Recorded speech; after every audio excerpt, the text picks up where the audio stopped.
Hello everyone and welcome dito sa aking cooking ng kurto sieni, ang tawag namin dito sa Finland ng mushroom na ito. It is sometimes called a cauliflower fungus or cauliflower mushroom. Very rare guys, kapag ito ay tumutubo every 10 years sa malalaking puno ng pine trees sa kagubatan. Ito, nahiwa-hiwa ko na siya or napunit-punit ko na siya mula sa malaking bunch. Para siyang cauliflower talaga. Ayan, at malinis na siya, nahugasan ko na ng mabuti. At ilalagay natin sa ating fresh na udon noodle soup for today's lunch. Ayan, malinis na ang pinaghugasan ng maraming beses. Siyempre, meron pa akong ibang mga kagulayan na ilalagay sa ating sabaw. At ito ay galing sa aming garden. Sariling ani, di ba? Kung may itinanim, may aanihin. Kaya kahit paano, meron tayong gulay kahit konti lang ang laman ng mais. Pero bastante sa kamates, right? At ito naman ang jumbo prawns, frozen na nga lang, nabili ko sa Asian store. Naku, ang mahal ng ganitong prawns dito. Pikit mata na lang dahil gintong-ginto ang presyo. Ayan, at ito ang ating mga sangkap. Kompletos, ricados na tayo dito sa ating kitchen table.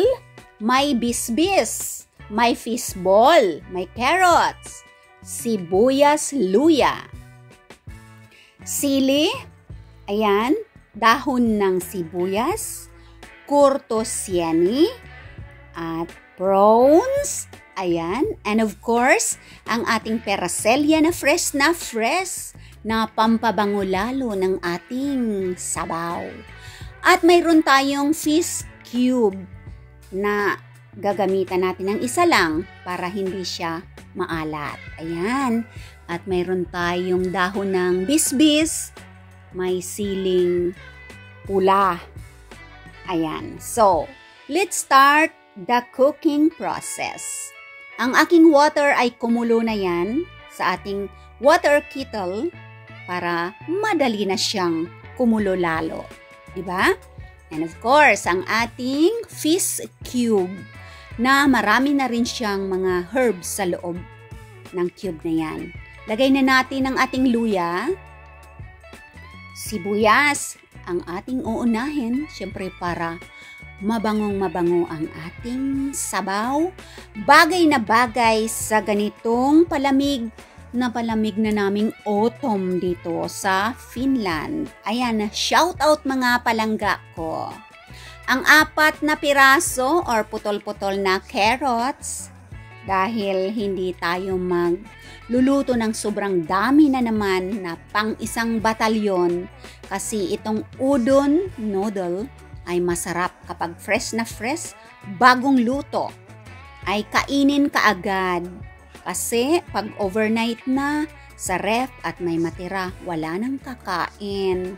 Kinaumagahan. Ang dahon ng dayap. Ayan, nabili ko sa Asian store guys. Kompleto packet yan. May isang puno na maliit ng tanglad, dahon ng bisbis, ayan, dayap, tapos 2 sili na pula, at saka luya na kulay puti. Kaso nagamit ko na yung iba sa niluto ko nung mga nakaraang panahon. Ayan ang ating kagulayan. Ang mais na medyo matigas ang kanyang busal, ay tinanggal ko na yung lugas, yung laman, para yung laman na lang ang ilalagay ko dito sa sabaw. Pero yung mga yang pa, nakita nyo naman, nilagay ko, diba? Yan, at malapit nang maluto. Kumukulo-kulo na siya. Mga palangga, shoutout sa aking mga members. Thank you so much, mga palangga. Dahil nandyan pa rin kayo at nagsusuporta sa ating YouTube channel. Ayan. Maraming salamat sa inyo, guys. Alam niyo yan kung sino ang aking mga members. You're the best. Diba? Thank you. Ayan, kumukulo na. At ang bango na, mga palangga. Kasi halos kumpletos, recados na siya. Ayan. At eto, ilalagay na natin ng ating prawns. Dahil hindi natin pwedeng i-overcook ang ating prawns kasi mag-rubberized siya. Ayan, at nailagay na natin, takpan natin, and about 5 minutes ay buksan na natin ulit para mailagay pa natin ang iba pa nating mga sangkap para hindi masyadong ma-overcook ang ating masarap na prawns. Na-deveins na yan, mga palangga, kasi wala na yung ugat sa likod. You see, may hiwa na siya. Kaya malinis ang ating hipon or prawns. Ayan. Nagbago na ang kulay. Ilagay na natin ang fish balls. Ayan. Ang aking paborito. Paminsan-minsan, masarap yan sa sabaw. Na actually, itong sabaw natin ay parang tom yum style. Na medyo maasim-asim siya. Na tamang-tama lang talaga. Ang ating miracle curto sieni. Ayan na siya. Titikman natin ang sarap ng fresh na curto sieni from the forest. Gift of the nature sa malinis na kagubatan. Very rare mushroom. Ayan, at okay na. Wow! Ang bango, mga palangga, at very healthy dahil ang ating sabaw ngayon ay completos recados seafood. Ayan, ang ating dahon ng sibuyas mula sa aming garden. Napakarami. Kapag nakita naman ninyo, di ba, mga palangga, sa ating videos, how much onion leaves yung naani ko. So, hindi naman pwedeng lutuin sa isang lutuan lang. Kaya, ang ginagawa ko, hinuhugasan ko, chop-chop, tapos ilagay sa mini grippy, sa food mini grippy na plastic at i-frozen. Para kung mayroon tayong gagamitin, ay madali na lang siyang kunin sa freezer at ilagay sa ating mga lulutuin. Ayan. Luto na, guys, mga palangga, at tayo magsasetting na ng ating tanghalian. Ayan. Ang udon fresh noodles. Nabili ko rin sa Asian store.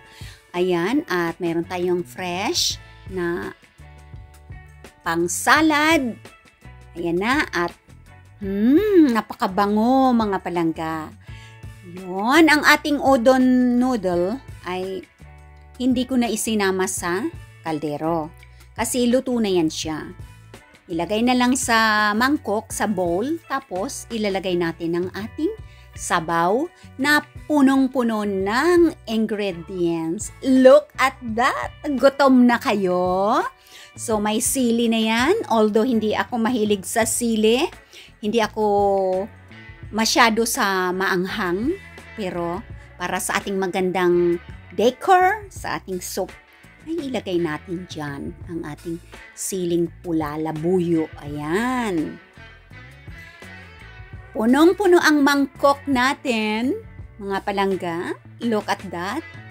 Super delicious. At para maganda ang ating presentation ng ating pagkain, ay gamitan natin ng chopstick. Ayan, chopstick na binigay sa akin yan ni Lala Brisa. Thank you, Lala Brisa. Pasalubong niya sa akin yung chopstick. As you see, guys, that is the udon fresh noodles. Na nabili ko, ayan na ang young corn. Okay, ang fishball. O, diba? Carrots. Ayan ang siling labuyo. At pag ganitong seafoods, dapat mayroon tayong lime. So, kakain na tayo mga palangga ko. Thank you so much for watching. And of course, mag-iingat kayong lahat hanggang sa susunod nating pagkikita. Bon appetit! Bye!